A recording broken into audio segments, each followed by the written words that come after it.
Hello students, welcome to week 6 for Journal 150. This week we're looking at the ideas of social constructionism and how they relate to the course content.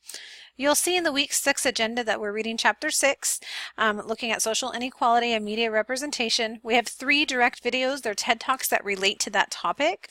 You're completing news review number 3 as well as reflection number 6, which is due on Friday, with replies due on Sunday, and your social construction paper. So there are 3 things due this week. News review number 3 asks you to pick a day that's really important to you. It can be graduation, birthday, anniversary, holiday, whatever it may be.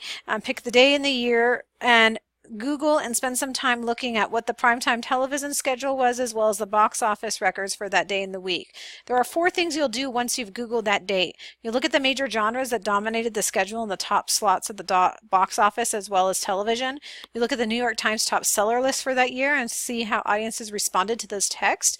And then you'll also look at the primetime schedule for that day and think about what shows were featured on TV.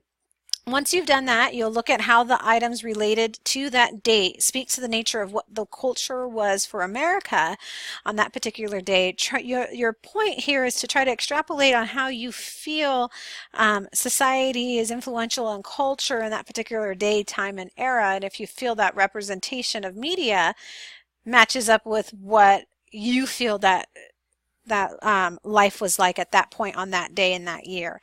This response will be 300 words and will need to be in APA format. Reflection number 6 asks you to spend some time considering what you think about media portrayals. Do you feel they're realistic? Why or why not?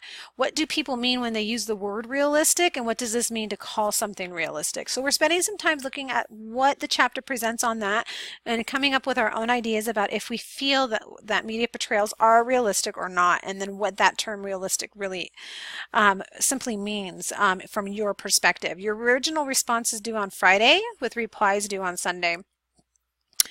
This week we have a social construction paper due. So social constructionism and social learning theory are required for you to review, and it's in this lecture. That's also in the course text, and write a short paper about it and how it relates to media and influence in media and society.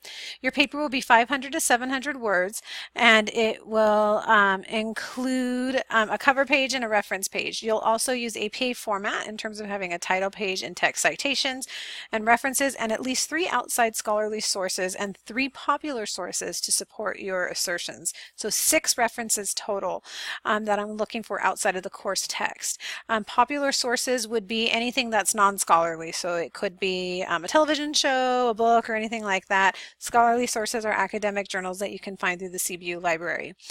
Within your paper, you're doing 3 things. You're introducing the theory, and telling us what major contentions are and who developed it, when it was developed, why it was influential when it was developed and such, and giving a good solid overview of everything that needs to be learned about that particular theory.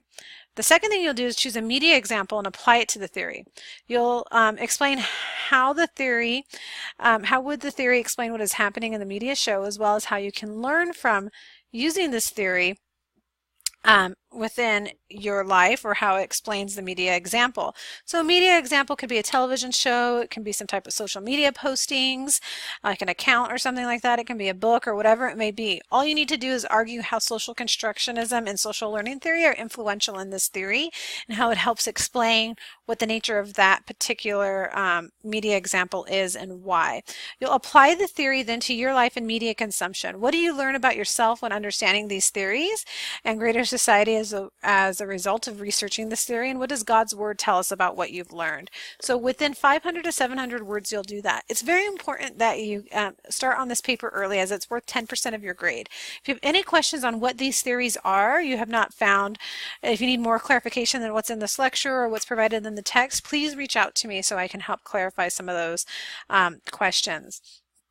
Social learning theory is a cognitive process that relies on social observation and influence. Simply put, social learning theory tells us that we learn through observation and modeling. So somewhere along the line, something is modeled for us or we are observing it, and that's how we learn. So typically if a child, there's always jokes about children using inappropriate words or languages at school. That would be a direct example of social learning theory. Whatever language that child used is usually a direct reflection on what they observed or what was modeled for them at home, and so they've adapted that to be part of their norm. And so Bandura tells us that kids and people learn through observation and modeling. What's happened is entertainment education strategy has been developed as a communication strategy to extend Bandura's conversation about social learning theory to extend to media.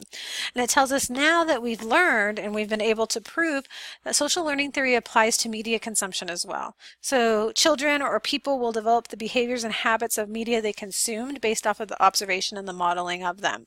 Now, we've learned in this class that we tend to be more sophisticated in how this tends to be, or how the outcome of this tends to be, because we have learned to be more savvy and analytical and active in our media consumption.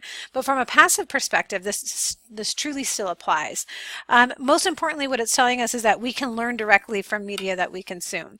So entertainment education has been developed as a strategy and is used quite frequently by communication strategists to tell us and explain to us how we can use entertainment for positive social change and educate people within society. There's been a number of different groups and organizations that have developed this positive type of media to help teach people in either rural countries or in other areas that maybe have not been able to develop more sophisticated methods of learning different things. They do it in an entertaining method, so it shows us that we are able to ascertain and develop ideas and learn from what we're consuming in media. So it's very important to see how this is beneficial in our life, which is why it's a direct relation to what we'll be doing in the paper this week for social constructionism and social learning theory. Social constructionism, rather, extends that conversation into how we then look at media influencing society.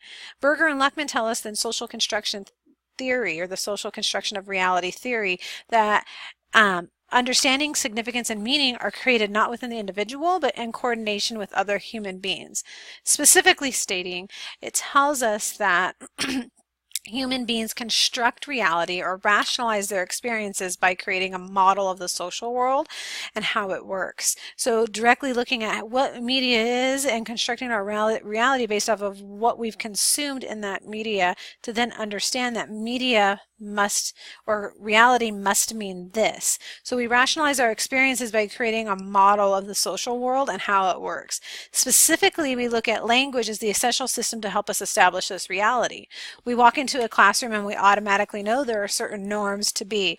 We'll take a seat where we feel that we are socially appropriate to take that seat in. I'm not going to sit in the front because I don't want to be called on, and I'm not going to sit in the back because I don't want to look at us like a slacker, but I'm probably going to find the seat that's closest to the door. All of that is constructed reality. We know those norms because over time through our schooling we have learned and picked up on what it means to sit in certain spots in the class, what it means on how to act at certain points within a school classroom.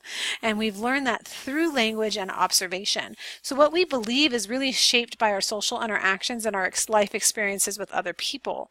If you take that a little further and look back at what's required of us in our social constructionism paper, it's important to know that we're looking at media examples and applying social constructionism and social learning theory to that.